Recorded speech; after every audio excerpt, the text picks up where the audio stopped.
Welcome to Digital Marketing for Contractors, a podcast for home improvement contractors to help you crush your lead goals and take your business to the next level. Join us each episode as we give you powerful insights and practical tips on the best digital marketing strategies to help you grow your home improvement business. Let's get started. Welcome back to Digital Marketing for Contractors. I'm Caitlyn Noble. And I'm Meredith, and we are officially on the other side of what feels like maybe the coldest winter that we've had in years. It was. It truly was. This isn't anything new, but it was dark at 4:30. It was freezing. The kind of winter where you question your life choices, just like taking the trash out. I think like John and I were like flipping a coin to decide. 100%. It made me, the only bad thing about having a dog and being a dog owner is you actually have to take them outside. Yeah, I'm sitting here like, thinking about, Did we? You just open the back door, let them run out and come back in. But yeah, no, I mean.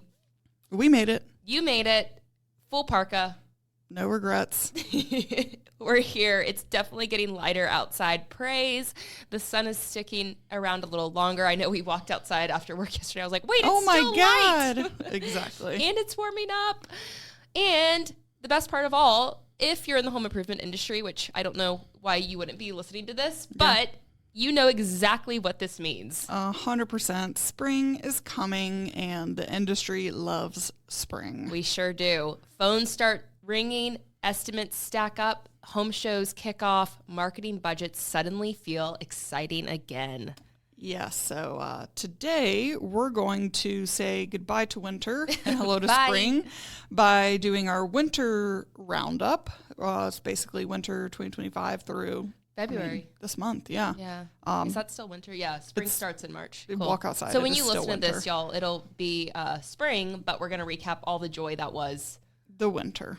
Exactly. So this is our industry and digital marketing news roundup. We're going to talk about what happened this winter, what does it mean, and what should contractors be paying attention to as we head into your peak season. We're breaking it all down. Let's get into it. So the first home improvement industry related news that we're going to dive into is an article from the Roofing Contractor magazine. And it's a huge shift in this industry, talking about how mega mergers are redefining roofing distribution. Oh, absolutely. And it's definitely not small news. I mean, it's in the name of the title, mega mergers. But this basically is about big players getting even bigger. What? Mm-hmm. We are seeing continued consolidation in the roofing supply chains. Larger distributors are acquiring regional players. Private equity is still heavily involved. National agreements are becoming more powerful. And if you're a roofing contractor, you might think, okay, that's distribution news. Why does it matter to me? It matters because it's impacting your pricing, your availability, leverage, and of course, competition. Exactly. You know, when suppliers consolidate, pricing power shifts, and smaller contractors feel squeezed if you're not being proactive about it. So here's what this means practically as we're heading into spring. Number one, lock in your supplier relationships early. Mm-hmm. Number two, watch your margins. If material costs fluctuate, your bids need to reflect that. Number three, strengthen your brand. I love this one. We can definitely help with that. Because when supply chains consolidate and products feel similar, brand differentiation, I can't say it. That was good. Differentiation. Was that right? Yeah. Wow. Brand differentiation. Oh, well, we got it the first time. It's okay. Becomes even more important. How are you standing out against your competitors? Absolutely. You can't just compete on your price or your materials. You really have to try to compete with your competitors. I mean, what else would you do with them? No. But yeah, compete on the trust that you build, your reputation, and really the experience that you're delivering to your customers. So making sure that you're focused on that is going to help you stand out. It's going to help you win the bids that you are putting in with customers who could be looking and shopping around. So focus on your brand and what makes you different and better, of course. All right. So talked a little bit about mega mergers. Next bit of news we want to talk about is a report from the hardware and building supply dealer. Basically, consumer confidence is dropping. The report shows a drop in confidence in January. I thought it was getting better. I know. And so, this is something we always watch carefully. Because when confidence drops, homeowners don't necessarily cancel projects, but they delay them. And goodness gracious, have we seen that and felt that? Absolutely. We've heard that from our clients, and we just, seeing this report and this data just backs it up. It's a universal problem. So cycles are getting longer. Yeah, that's exactly decision cycles. Mm-hmm. Sorry, I know I'm talking over you, but I was looking at lead numbers, for a couple of different clients this morning with one of our account managers, and I was actually really impressed. The lead numbers were so high. Astronomically higher than I was honestly expecting. And the bad news is the set rates of those numbers, of those leads that came in, were just terrible. And it's not because they're unqualified. No, exactly. Right. No, we went through that. It's exactly what's going on with this consumer confidence dropping. Right. I think inflation fatigue is still lingering. Yeah. Interest rate hesitation is definitely still a factor. Right. And homeowners are more cautious with discretionary spending. I've got all the hard words today. You do, and I'm proud of you. So if you're seeing those slightly slower close rates or close periods, longer follow-up timelines, it's not just you. You're not crazy. It's the economy's behavior. And I know you don't want to hear it. No, but it's a reality, and we're here to talk about it. And one thing that you can do is talk about financing. Make sure you have financing offers on your website. Talk about it during the sales process. I would say even when you call a lead after they submit a form, it could be worth mentioning it before you even start or set your appointment. Now is the time. Definitely hone in on those financing offers. And make the most of them, because I think that's what's going to help stand out when customers and homeowners are looking for their options. Looking for their options, wavering on their decisions. Right. I could tell a story about how we replaced the windows on the front side of my house, but not the back side of my house. And Meredith's going to laugh at this because she knows my husband, John. I walked into our bedroom, and all the windows in our bedroom are on the back side of the house, and it was ice cold the other night. I know we just talked about how winter is over, but it's not. It was ice cold, and I'm like, what is happening? One of the windows is so old. Oh my God. It had just fallen open. It was just fell. God. It was just open. The window was just open, and cold air was coming in, and I'm like, John, should we really be debating getting our windows on the back of the house replaced right now? Right. Honestly. So, yeah. That being said, I think in addition to financing, shift your messaging. Think about the story I just told you. Energy efficiency is something you can lean into. Long-term savings, protection, please. Yeah, if your window's open. Who knows what our heating bill is going to be? And maintenance prevention. In uncertain markets, value in that type of language is always going to win. Right. And I think it's also, messaging, yes, as well, but I think you could also take this time to strengthen your follow-up systems. Slower decisions from homeowners are going to require longer nurturing cycles. That's good. So email, nurture automations and follow-up, SMS follow-up. It's time to take a look at those and see how you can make those a little bit more efficient. I think that's a great point. And I think as we're talking about messaging and how to tighten that up as well, this brings us to our next article in terms of industry news that happened over the last couple months. The Home Improvement Research Institute, great resource, highlighted a growing preference for American-made materials. Yay, Yeah. Go USA. Go USA, coming off the Olympics, feeling even more patriotic. Yes. But no, and it's not just a political thing, it's emotional. It really is. Yeah. Homeowners associate made in America with quality, reliability, and honestly, a big one being supply chain stability. So, if you work with domestic manufacturers, you should absolutely talk about it. Put it on your website, your landing pages, mention it in your ads. It's a positioning advantage that people are really in tune with right now. And so take advantage of it while it's making this strong resurgence in what homeowners are valuing. Meredith was super passionate about that. I was supposed to say all of those words. I just couldn't help myself. You get into it. She's going to kick off the next article about go digital marketing, right? Into it. Yes. So we're switching from the home improvement industry. Hopefully, we're going to see things pick up this spring as the weather improves, despite homeowner confidence being shaky. We've got some messaging ideas that, maybe could turn things around for both. Yeah, no, absolutely. So like she said, we're going to pivot into some digital marketing news. This one is from One Click Contractor, their LinkedIn post. So we talked about messaging. I think something important to keep in mind, and this article highlights, is all about digital engagement and speed. We're going to say it again because it matters. We didn't say it yet on this episode, but we've said it 1,000 times. Speed to lead wins. If a homeowner fills out your form and doesn't hear from you, I mean, I can't even believe I'm saying this, for 24 hours, they're gone. But no, I'm telling you, if a homeowner doesn't hear from you in 5 minutes, they're gone. They will have gone to the next contractor, the next company. Yes. No chance. So speed to lead, super critical.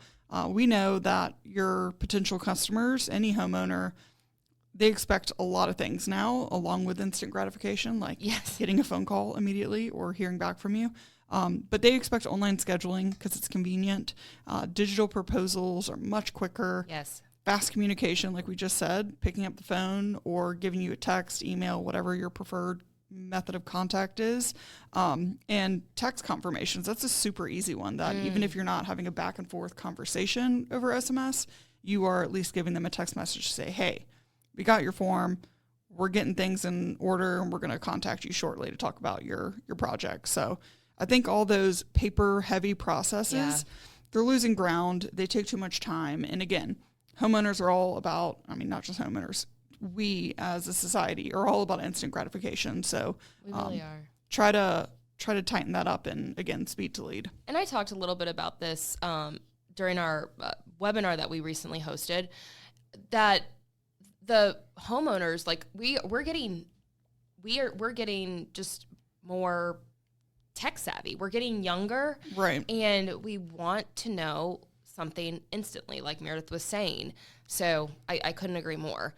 Again, this is where automation comes in. I know One Click Contractor is an amazing resource to help out with this. Audit your lead response times, automate appointment confirmations, and use SMS text message follow-ups.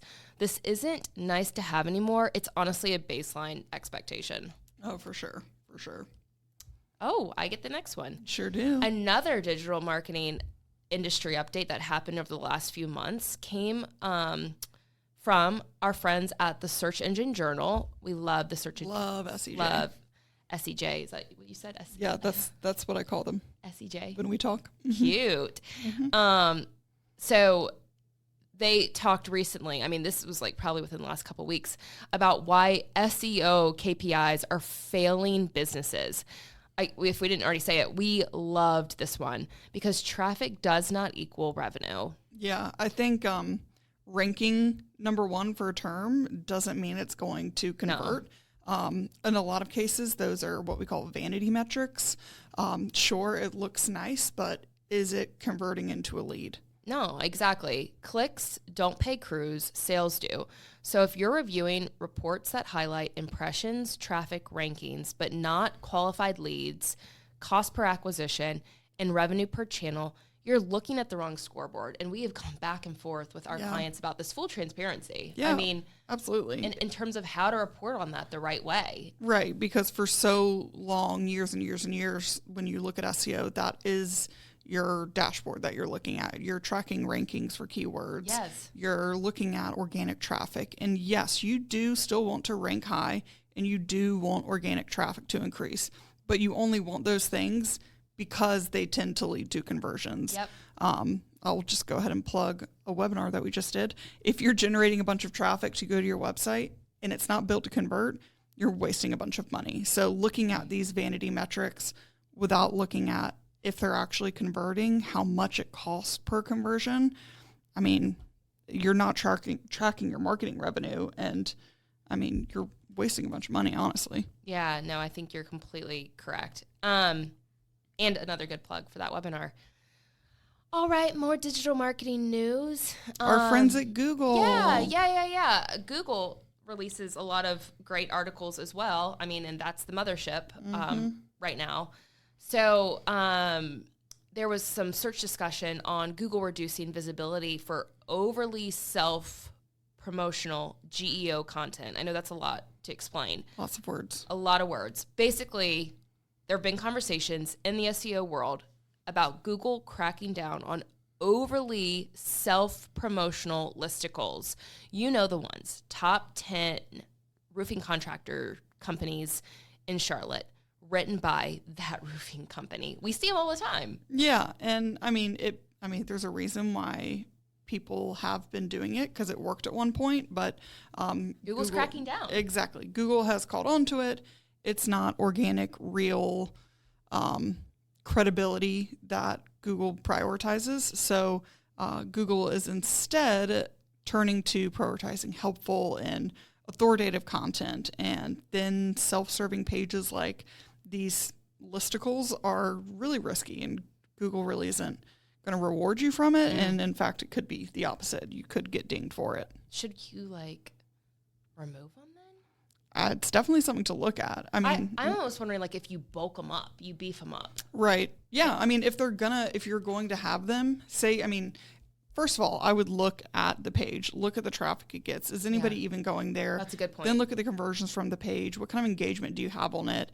If it's there just to be there and nobody's looking at it or going to it, that's something that I would prune. And that's just a SEO strategy in general. Prune equals remove it. Yes, prune it.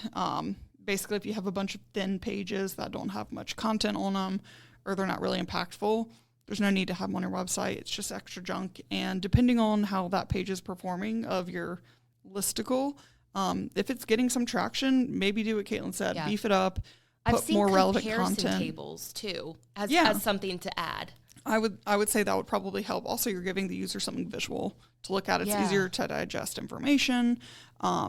I would also put some FAQs in there. We know that AI search engines love FAQs. Answer those questions. Answer the questions. Put them on that page. So unless that page is already performing okay, I would get rid of it. But I think there's some other things you could focus on. Yeah, Meredith totally said, focus on FAQs, focus on educational blogs that are also answering those questions. Deep service pages. I mean, when we say deep service pages, what is that?